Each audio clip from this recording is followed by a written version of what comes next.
नमस्कार विद्यार्थी मित्रांनो, आपण शिवराज गोरले लिखित आयुष्य आनंदाचा उत्सव या पाठाला सुरुवात केलेली आहे. प्रत्येकाला आपल्या आयुष्यात आनंद हवा असतो. कोणी भौतिक वस्तूंमधून, कोणी परमेश्वराच्या नामस्मरणातून आनंद शोधत असतो. पण खरं तर आनंद हा बाहेर नसतो, तर तो आपल्या अंतःकरणातच दडलेला असतो. ज्याप्रमाणे आपण फुलपाखराला पकडण्यासाठी त्याच्या मागे जावं आणि फुलपाखराने दूरवर उडून जावं, आणि ज्यावेळेला आपण शांत बसावं तेव्हा फुलपाखराने हळूच आपल्या तळहातावर येऊन बसावं, तसाच आनंद असतो.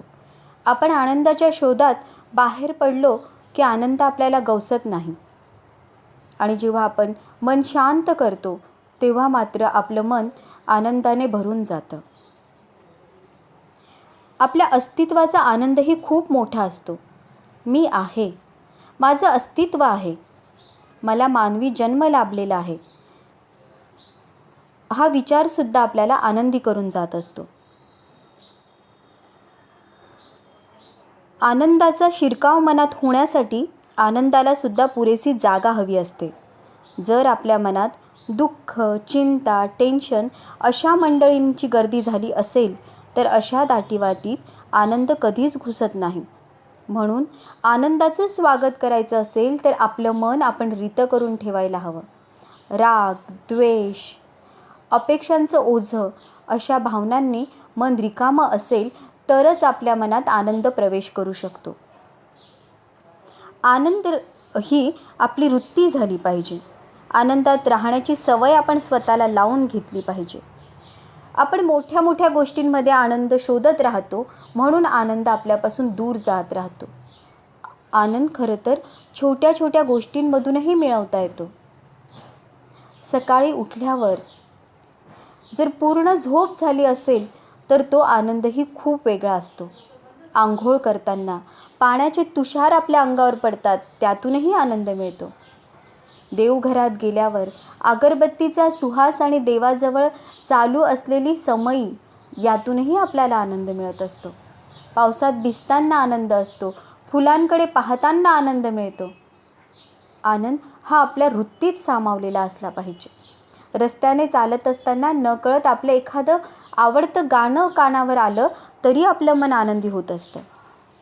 म्हणूनच मोठ्या मोठ्या गोष्टींच्या शोधात आपण कधीतरी आनंद होऊ, मला यश मिळाल्यावर मी आनंदी होईल, मला खूप पैसा मिळाल्यावर मी आनंदी होईल, असा विचार न करता आजच्या क्षणात आपल्याला जे छोटे आनंदाचे क्षण मिळतील ते आपण उपभोगत राहिले पाहिजे.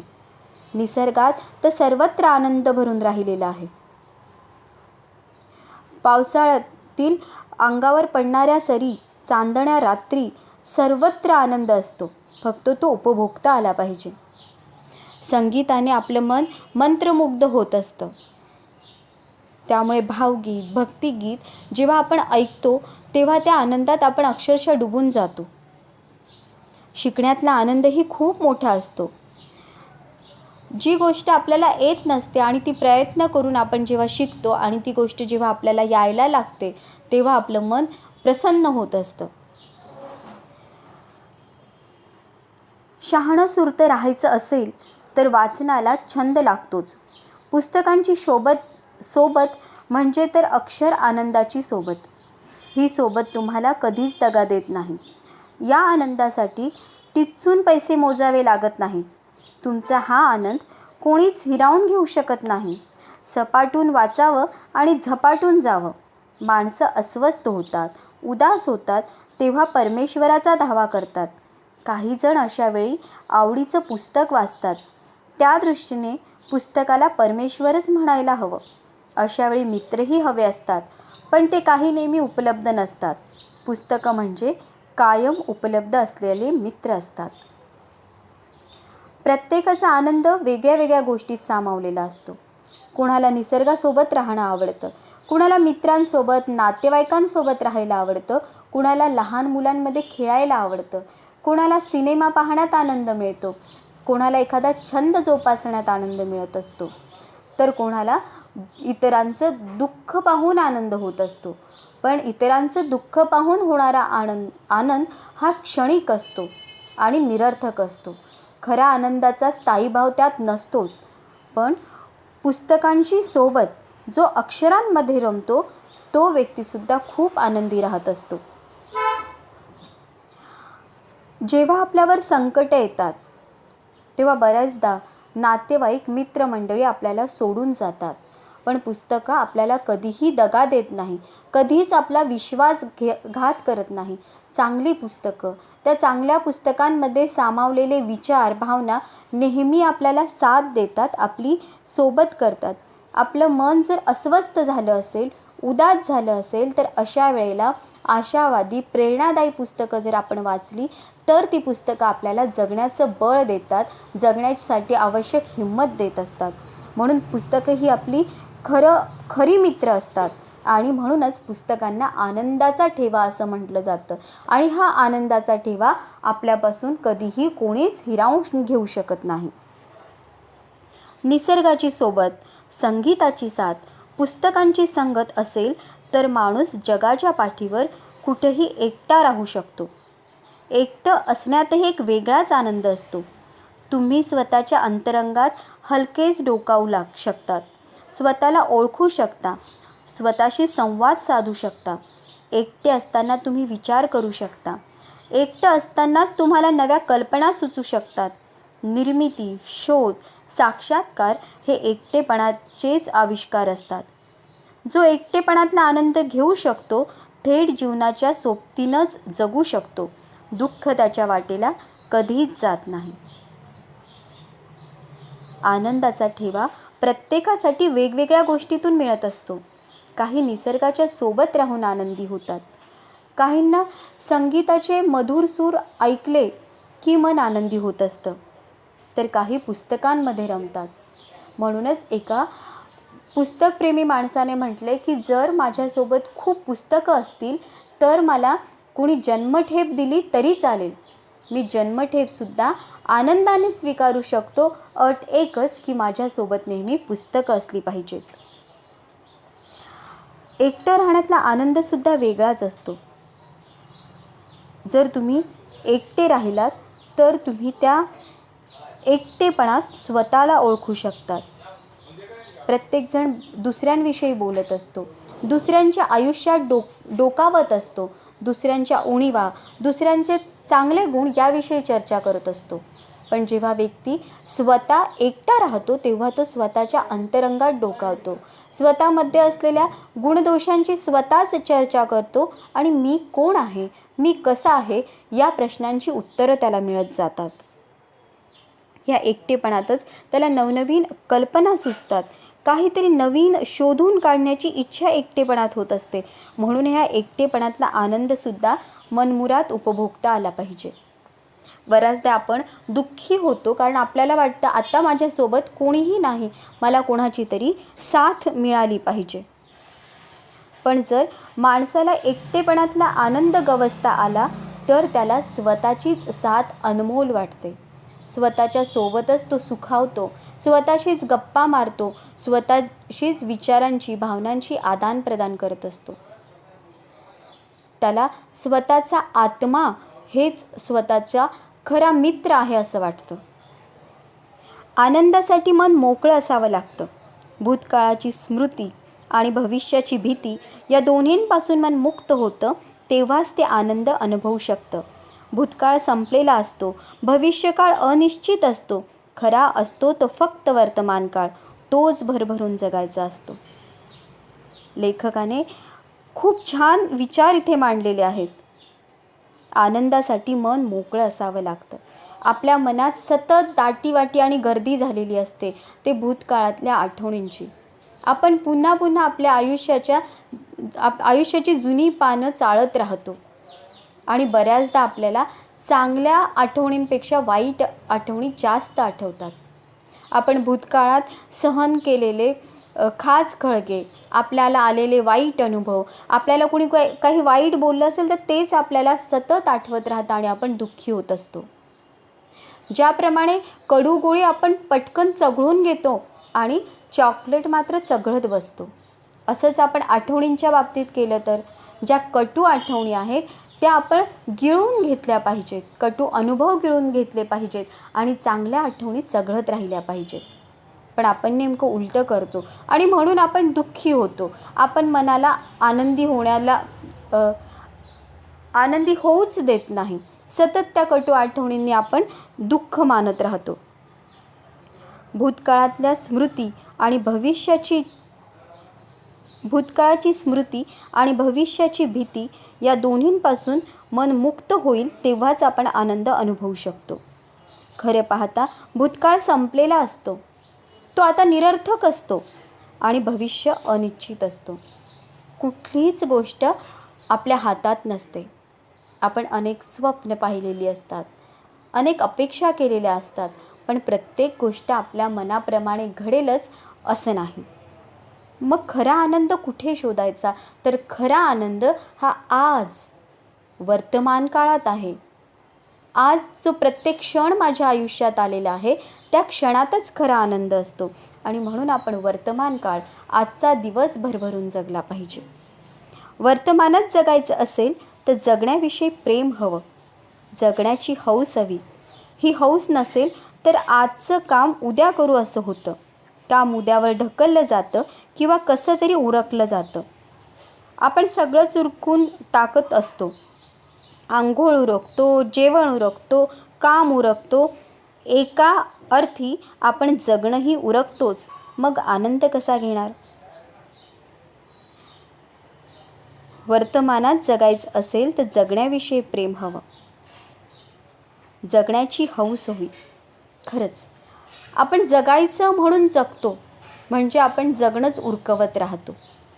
आपल्याला जगण्याची हौस असली पाहिजे.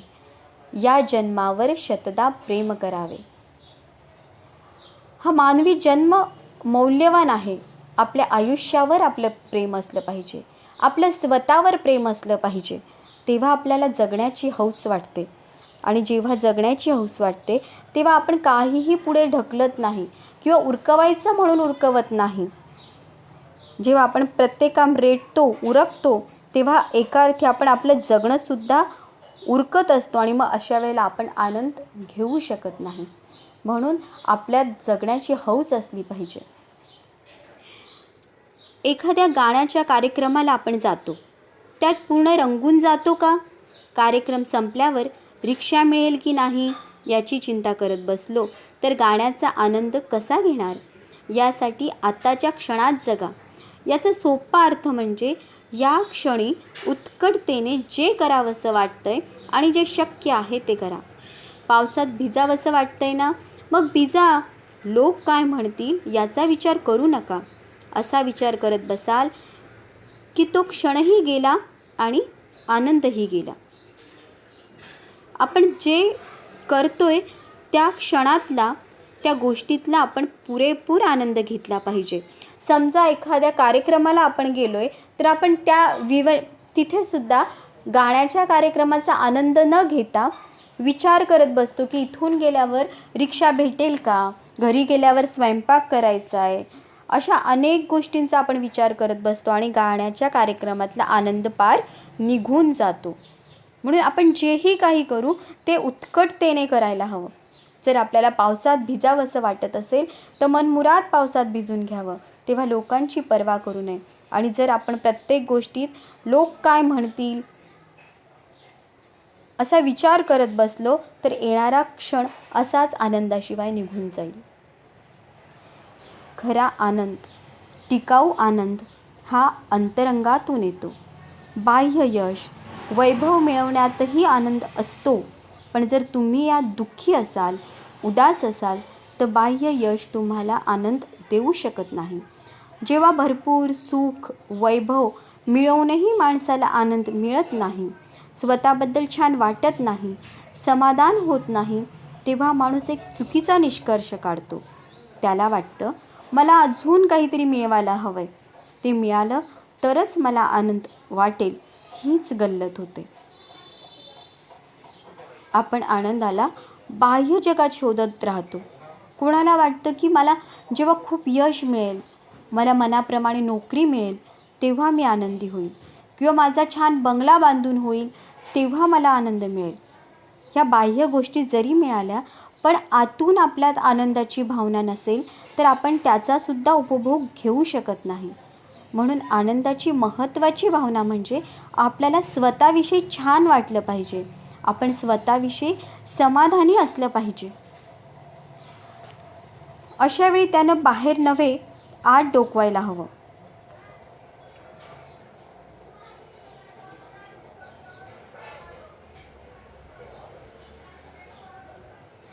एवढं मिळूनही मी आनंदात का नाही आहे? मला अशांत अस्वस्थ का वाटत आहे? मला नेमकं काय हवं आहे? अशावेळी उत्तर मिळू शकतं, मला विरंगुळा हवा आहे. मला बायको मुलात रमायला हवं आहे. मला मित्रांशी जीवाभावाचं बोलायला हवं आहे. मला लिहायला हवं आहे. मला लँडस्केप्स करायला हवेत. तुम्ही आनंदी नसता त्यावेळी आणखी काही मिळवणं, अधिक पैसा कमावणं, अधिक नाव कमावणं हे त्यावरचं उत्तर नसतं.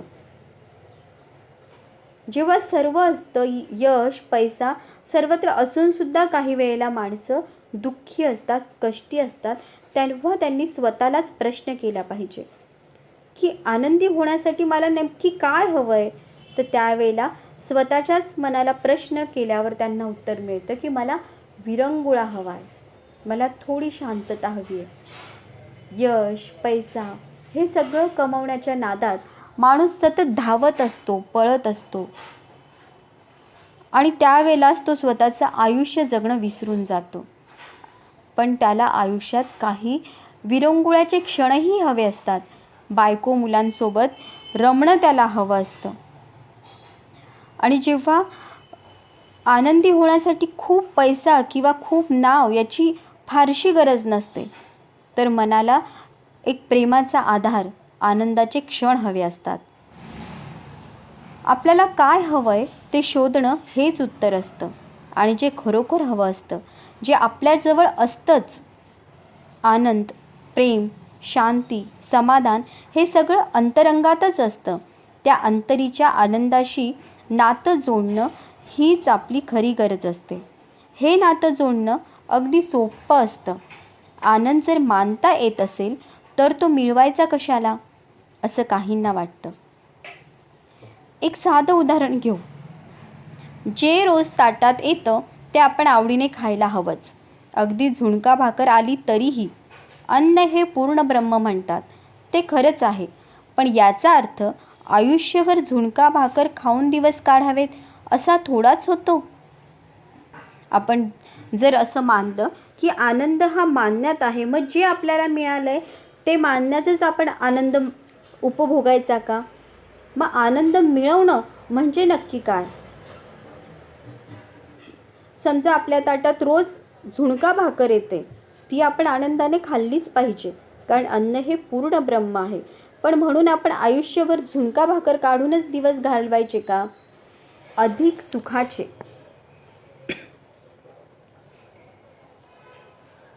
सुखाचे मी सुखाचे म्हणतोय, दिवस यावेत, गोडधोड खावं असं वाटणं गैर आहे का? गोडधोड हे सुद्धा पूर्ण ब्रह्मच असतं की. कष्टाची भाकर गोड लागते यात शंकाच नाही, पण कष्टाचं गोडसुद्धा गोडच लागतं की. ते अधिक गोड लागतं जर त्यात स्वकर्तृत्वाची गोडी मिसळली असेल तर. जे परमेश्वराने आपल्याला न मागता दिलंय त्यात आपण आनंद मानला पाहिजे. आपण उदाहरण घेऊया की आपण आज जे काम करतोय त्यामुळे आपल्या काही गरजा पूर्ण होत आहेत, त्यात आपण समाधानी वृत्ती ठेवली पाहिजे. पण आपण सतत त्यातच समाधान मानलं पाहिजे का? अधिक मिळवण्यासाठी जेव्हा आपण खूप प्रयत्न करतो, कष्ट करतो आणि ते जेव्हा आपल्याला मिळतं तेव्हा त्या कष्टात सुद्धा खूप आनंद असतो. समजा देवाने मला छान रूप दिलंय, त्या रूपातच मी फक्त समाधानी असलं पाहिजे का? तर नाही. तर देवाने जे रूप दिलंय, जे आरोग्य दिलंय, त्याची मी व्यवस्थित काळजी घेतली पाहिजे. आणि त्यामुळे आरोग्याची व्यवस्थित काळजी घेतल्यामुळे जर मी एखाद्या खेळात यश मिळवलं तर त्या कष्टानंतर मिळणारा आनंद हा आणखी मोठा असतो. अधिक मिळवायला हवं, पण हवं असणं म्हणजे हाव असणं नव्हे. पैसा का हवा असतो? पैसा मिळवल्यानं आनंद होतो. तो आनंद पैशाचा नसतो, तो आपण कमवला याचा आनंद असतो. पैशांनी आपल्या गरजा पूर्ण होतात, म्हणून पैसा हा कमवावाच लागतो. पण पैशाची सुद्धा खूप हाव नसावी. पैसा मिळतो म्हणजे आपल्याला जो आनंद होतो तो पैशाचा नसतो, तो आपण कमवलाय, स्वकष्टाने मिळवलाय या भावनेतून आपल्याला आनंद मिळत असतो. पैशाशिवाय जो आनंदी राहू शकतो तोच पैशाने अधिक आनंद घेऊ शकतो. नाहीतर कितीही पैसे मिळाले तरी त्याचं समाधान होत नाही. तो अधिक पैशाच्या पाठी धावत राहतो आणि आनंदाला अधिक पारखा होत जातो. पैसे कमवायचे असतात ते आपल्या गरजा पूर्ण करण्यासाठी. पण अशी काही माणसं असतात की ती वेड्यासारखी पैशाच्या मागे धावत राहतात. मग पैशापासून ज्या वस्तू विकत घेतल्या जातात त्यांचासुद्धा ते उपभोग घेऊ शकत नाही. पैसा कमवणं एवढंच त्यांचं एक व्यसन बनतं आणि अशा वेळेला मात्र ते आनंदापासून पारखे होतात. समजा तुम्ही पैसा कमवलाय तेव्हा तुम्ही आपल्या मुलाबाळांना घेऊन ट्रीपसाठी जाताय, सहलीला जाताय, त्या पैशाचा खऱ्या अर्थाने उपभोग घेताय. तुम्ही कमवलेल्या पैशातून तुम्ही गरिबांना काहीतरी मदत करताय आणि त्यावेळेला गरिबांच्या चेहऱ्यावर हास्य फुलतंय, तेव्हा तो पैसा कमवल्याचा आनंद मोठा असतो. पण फक्त तुम्ही पैसा कमवताय आणि मोठाईकीसाठी लोकांना दाखवताय, त्यावेळेला मात्र पैसा कमवण्याचा आनंद हरवलेला असतो. यश मिळतं, वैभव मिळतं, कीर्ती मिळते, तेव्हा नक्की काय होतं? अंतरीचा आनंद द्विगुणित होतो. 2 गुणिले 2 बरोबर 4 असा आनंदाचा गुणाकार होतो. पण मुळातच आनंद शून्य असेल तर शून्याला कितीही मोठ्या यशानं पैशाने गुणलं तरी गुणाकार शून्यच येणार. इथे लेखकाला एकच सांगायचे की बाह्य गोष्टींपासूनही आपल्याला आनंद मिळत असतो. मुळात आनंद ही एक सवय आहे, वृत्ती आहे, आपल्या अंतरीचा भाव आहे. ज्याप्रमाणे मृगाच्या नाभीमध्ये कस्तुरी दडलेली असते आणि तो बाह्य सर्वत्र आनंद शोधत बाह्य कुठेतरी हा सुगंध कुठून येतोय या शोधात मृग धावत असतो. त्याचप्रमाणे आनंद हा आपल्या अंतःकरणात दडलेला असतो आणि आनंद कुठे मिळेल म्हणून आपण बाहेर आनंदाच्या शोधात असतो. आनंद हा आपल्या मनाचा स्थायी भाव आहे. बाह्य गोष्टींपासूनही आपल्याला आनंद मिळतो. आपल्याला जेव्हा खूप पैसा मिळतो, यश मिळतं, कीर्ती मिळते, तेव्हा आपला आनंद द्विगुणित होतो. पण मुळात आनंद हा आपल्या मनात असला पाहिजे. जर मनातच आनंदी भाव नसेल तर कितीही यश मिळू देत, कितीही पैसा मिळू देत, आपली वृत्ती किंवा आपले चित्त प्रसन्न होऊ शकत नाही. यश, वैभव ही आनंदाची कारणं नव्हेत. आनंद अनुभवण्याची ती निमित्त आहे. पैशानं आनंद विकत घेता येत नाही. खरा आनंद विकाऊ नसतोच, टिकाऊ असला तरच तो खरा आनंद. यश, पैसा ही आनंदाची कारणं नव्हेत तर अनुभवण्याची निमित्त आहेत आणि कोणीही पैशाने आनंद विकत घेऊ शकत नाही. एखाद्या ध्येयानं, स्वप्नानं झपाटून जाणं आणि त्याच्या पूर्ततेसाठी झटून प्रयत्न करणं हेच माणसाचं जगणं आहे. पण या प्रयत्नातही आनंद असतोच. तो घेता आला की आनंदासाठी वेगळा प्रयत्न करावा लागत नाही.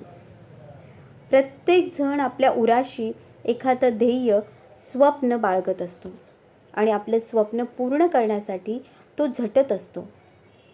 या प्रयत्नात, आपल्या स्वप्नपूर्तीच्या प्रवासातही प्रत्येकाने आनंद शोधला पाहिजे आणि या प्रयत्नात आपलं स्वप्न, ध्येय पूर्ण करण्यासाठी प्रत्येकजण जो प्रयत्न करतो त्या प्रयत्नात आपल्याला आनंद सापडायला हवा. आनंदी आयुष्यासाठीचं एक सोपं तत्त्व आहे. ज्यात तुम्हाला खरा आनंद होतो तेच क्षेत्र निवडा. स्वतःच्या आवडीचं काम निवडा. केवळ आईवडिलांची इच्छा म्हणून मुलानं डॉक्टर होऊन काय साधतं? त्याला वाटतं आपण आईवडिलांच्या आनंदासाठी हे केलं. पण जेव्हा आईवडिलांना जाणवतं की मुलगा खरा आनंदी नाही, तेव्हा शेवटी तेही खंतावतातच ना.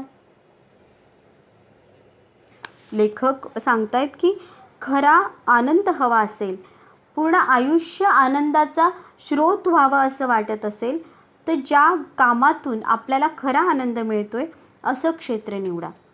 जर तुम्हाला बोलण्याची आवड असेल तर अशा वेळेला तुम्ही शिक्षक, वक्ता असं क्षेत्र निवडलं पाहिजे. जर तुम्हाला गायनाची आवड असेल तर तुम्ही गायक झालं पाहिजे. जर तुम्हाला नृत्य आवडत असेल तर तुम्ही त्या क्षेत्रात गेलं पाहिजे. जो आपल्या मनाचा स्थायी भाव असेल, ज्या कामातून आपण मनमुराद आनंद लुटत असू, अशाच गोष्टी आपण आपला व्यवसाय म्हणून निवडला पाहिजे. बऱ्याचदा मुलं आईवडिलांची इच्छा म्हणून एखादं क्षेत्र निवडतात, पण त्या क्षेत्रात रुची नसल्यामुळे ते प्रगतीही करू शकत नाही आणि आनंदी जीवनही जगू शकत नाही. म्हणून सुरुवातीला थोडा विरोध झाला तरी चालेल, परंतु प्रत्येकाने आपल्या मनाचा कौल घेतला पाहिजे. आईवडील आपल्या भल्याचाच विचार करतात, पण आपल्या मनात काय आहे, आपल्याला कुठल्या दिशेने जायचं आहे, आपली आवड काय आहे, हे आईवडिलांशी आपण मोकळेपणाने बोलायला हवं. कारण आईवडिलांनी सांगितलं म्हणून आपण एखादी गोष्ट मान्य केली आणि ती आयुष्यभर आपण स्वीकारू शकलो नाही, आपण दुःखी असलो की शेवटी आईवडीलसुद्धा दुःखीच राहतात. ज्यात तुम्हाला खरा आनंद वाटतो तेच काम करा. अर्थात काही वेळा हे शक्य नसतं, हवं तेच काम मिळतं असं नाही.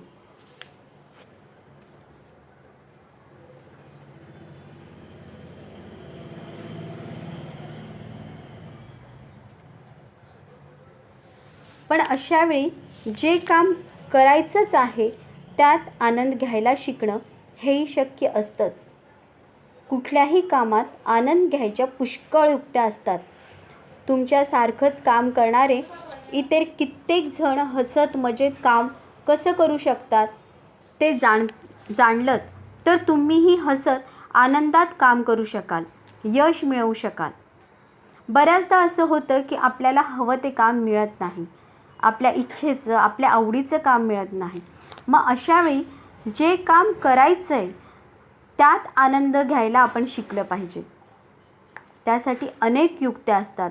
तुमच्यासारखंच काम करणारे इतर कित्येक जण हसत मजेत काम कसं करू शकतात ते जाणलं तर तुम्ही हसत आनंदात काम करू शकाल, यश मिळवू शकाल. शांत चित्तानं आनंदी वृत्तीने काम केलं तर यश मिळत असतं. मिळणाऱ्या यशामुळे आत्मविश्वास, उत्साह वाढतो, अधिक आनंद होतो. त्यामुळे पुन्हा अधिक यश, अधिक आनंद अशा आनंदाच्या चक्रवाढीवर आयुष्याचं चक्र फिरत राहतं. आयुष्यात संघर्ष राहत नाही, ती एक सततची संधी वाटते, आनंदाचा उत्सव वाटतो. आपल्या इच्छेप्रमाणे, आपल्या मनाप्रमाणे आपण काम निवडावं असं म्हटलं जातं, पण बऱ्याचदा अशी संधी काहींना मिळत नाही. त्यामुळे आपण जे काम करतोय त्या कामातून आनंद आपण शोधून काढला पाहिजे. जर आपण शांत मनाने आनंदी वृत्तीने काम केलं तर आपल्याला यश मिळतं आणि यश मिळाल्यामुळे आपला आत्मविश्वास वाढतो, उत्साह वाढतो आणि आनंद हा वाढीसारखा असतो. आनंदावर अधिक आनंद मिळत असतो आणि हे आनंदाचं चक्र सतत चालू राहतं. त्यावेळेला आपल्याला आयुष्यात संघर्ष वाटत नाही, तरी ती एक परमेश्वराने दिलेली संधी वाटते आणि आनंदाचा उत्सव वाटतो. विद्यार्थी मित्रांनो, प्रत्येकाला आनंदी राहावंसं वाटतं, पण आनंद मिळवायचा कसा हे कळत नाही. आपण सतत मोठ्या मोठ्या गोष्टी मिळवण्यासाठी धडपडत राहतो आणि छोट्या गोष्टीतला आनंद गमावून बसतो. म्हणूनच या पाठात लेखकांनी आपल्याला आपल्या अवतीभोवती असलेला आनंद कसा शोधायचा आणि कसा मिळवायचा हे सांगितलं आहे. आपण आपल्या अस्तित्वाचा आनंद मानला पाहिजे. मी आहे, माझं अस्तित्व आहे, मला मानवी जन्म मिळाला आहे, हा सुद्धा आनंदाचा क्षण असतो. आनंदात राहण्याची आपण स्वतःला सवय लावून घेतली पाहिजे. दिवसभरात घडणाऱ्या छोट्या गोष्टीतून आपण आनंद साजरा केला पाहिजे. आपण निसर्गासोबत रमलं पाहिजे. आपण संगीताच्या 7 सुरांसोबत राहिलं पाहिजे. नवीन शिकण्यातला आनंद आपण मनमुराद लुटला पाहिजे. भूतकाळाची स्मृती आणि भविष्याच्या भीतीपासून आपण आपल्या मनाला मुक्त केलं तरच खऱ्या आनंदाचा शिरकाव आपल्या मनात होऊ शकतो. म्हणून आपण आपलं मन खुलं ठेवलं पाहिजे. द्वेष, मत्सर ह्या भावनांना आपण आपल्या मनात स्थान द्यायला नको आहे. यश, वैभव ही आनंदाची कारणं आहेत असं नाही, तर ती फक्त आनंद अनुभवण्याची निमित्त आहेत. यश, वैभव, पैसा हे मिळालं तर आपला आनंद द्विगुणित होत असतो हे खरं असलं तरी आनंद हा आपला स्थायी भाव असला पाहिजे. आपल्या मनाप्रमाणे जगण्याची, मनाप्रमाणे व्यवसाय निवडण्याची आपल्याला संधी मिळाली नाही तरी जे काम आपण हाती घेऊ ते शांत चित्ताने केलं तरी आपलं मन आनंदी होत असतं. आहे त्या ठिकाणी, आहे त्या परिस्थितीत स्वतःला आनंदी ठेवण्याचा आपण प्रयत्न केला पाहिजे. आणि जर असं असलं तरच आयुष्य आपल्याला संघर्ष वाटणार नाही, तर आयुष्य हा आनंदाचा उत्सव होईल. आपलं स्वप्न साध्य करण्यासाठी आपण सतत प्रयत्न करत असतो. हा स्वप्नपूर्तीचा प्रवाससुद्धा एक सोहळा झाला पाहिजे, आनंद सोहळा झाला पाहिजे. विद्यार्थी मित्रांनो, अशा प्रकारे आपण आयुष्य आनंदाचा उत्सव हा पाठ अभ्यासलेला आहे. या पाठातून सर्वांनी एकच शिकवण घेतली पाहिजे की आनंद हा तुमच्या मनाचा स्थायी भाव, तुमच्या मनाची स्थिती बनवा आणि सतत आनंदी राहण्याचा प्रयत्न करा. तुमचं शारीरिक आणि मानसिक आरोग्य हे आनंदी वृत्ती जोपासल्यामुळे अधिक चांगलं राहणार आहे.